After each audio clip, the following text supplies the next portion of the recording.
अमीर ननद की गरीब भाभी। रीना एक मध्यम परिवार की लड़की थी, लेकिन उसकी भाभी शिवानी एक बड़े घर की बेटी। शिवानी की शादी अभिषेक से लव मैरिज थी। अरे भाभी, ये कितना अच्छा सूट पहना है आपने। काश ऐसा मैं भी पहन पाती। अरे क्यों नहीं रीना, वैसे भी तुम्हारा और मेरा नाम तो एक ही है, जब मन करे पहन लेना। भाभी, आपको आपके पापा ने कितने अच्छे कपड़े गहने दिए हैं। मैं उनकी इकलौती बेटी जो हूँ। बेटी तो मैं भी इकलौती हूँ, लेकिन क्या करे, पापा है नहीं, पता नहीं कैसे होगी मेरी शादी। तभी वहाँ शिवानी की सास आ जाती है। अरे क्यों नहीं करेगा भाई तेरी शादी धूमधाम से, आखिर जिम्मेदारी है तो उसकी। और वो दिन भी आ जाता है जब रीना की शादी तय हो जाती है। अभिषेक, क्या हुआ? आप इतने परेशान तो कभी नहीं दिखे। कोई बात है तो बताइए मुझे। अरे शिवानी, वैसे तो शादी का सारा इंतज़ाम हो गया है, लेकिन गहनों का रेट तो आसमान छू रहा है। कैसे क्या करूँ, कुछ समझ में ही नहीं आ रहा। थोड़ी देर में शिवानी अपने पूरे गहने अभिषेक के सामने रख देती है। ये लीजिए, गहनों का इंतजाम भी हो गया। अरे नहीं नहीं शिवानी, मैं ये गहने किसी हालत में भी नहीं ले सकता। ये तुम्हारे पिता ने तुम्हें दिया था और तुम हो कि। तभी वहाँ सास आ जाती है। अरे तो क्या हुआ, इसकी तो हो गई ना शादी, अब किसे दिखाने हैं इसने गहने।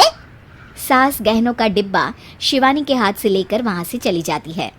रीना की शादी धूमधाम से होती है और अब वो बड़े घर की बहू बन जाती है।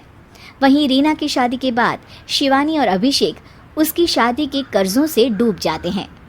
मैं सोच रही हूँ नौकरी करनी शुरू कर दूँ, वैसे भी पढ़ी लिखी हूँ, आपकी थोड़ी मदद भी हो जाएगी।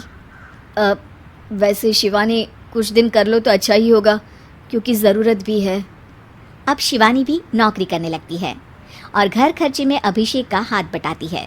एक दिन शिवानी, रीना का फोन आया था, कह रही थी कि आने वाले त्योहार में उसके ससुराल जाना है। ठीक है माँ।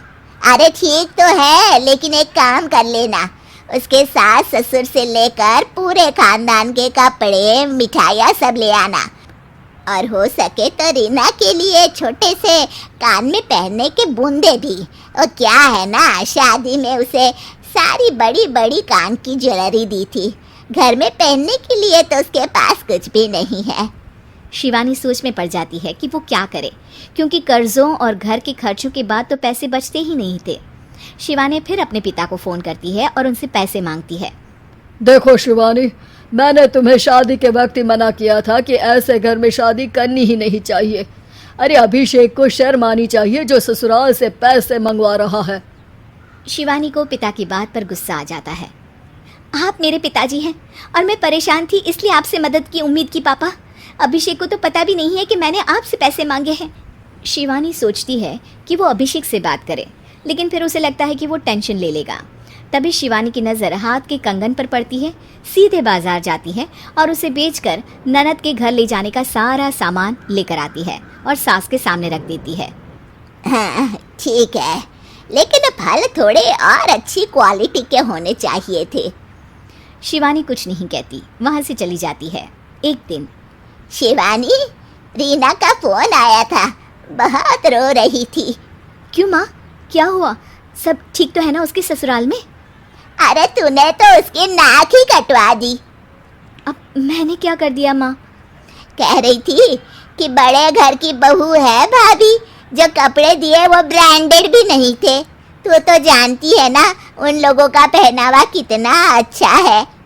तू तो मेरी बेटी का भला कभी सोचती नहीं। हाय भगवान, अरे बड़े घर की बहू है, इसी बात की जलन है ना तुझे, लेकिन याद रख मेरी बेटी का सोचने के लिए भगवान है, तुम लोग कभी उसका बुरा नहीं कर पाओगे। अब शिवानी के मन में सवाल था कि क्या ईश्वर सिर्फ रीना के साथ है, उसके साथ नहीं? लेकिन उसे सुकून था कि वो अभिषेक के साथ उसकी जिम्मेदारियों को निभाने में बराबरी की हकदार है। शिवानी वहाँ से चली जाती है। वो सास से कुछ नहीं कहती, क्योंकि अमीर घर की बहू बनकर रीना को भले ही सुकून ना हो, लेकिन गरीब घर की बहू बनकर शिवानी खुश है, क्योंकि खुशी पैसों से नहीं परिस्थितियों पर निर्भर करती है।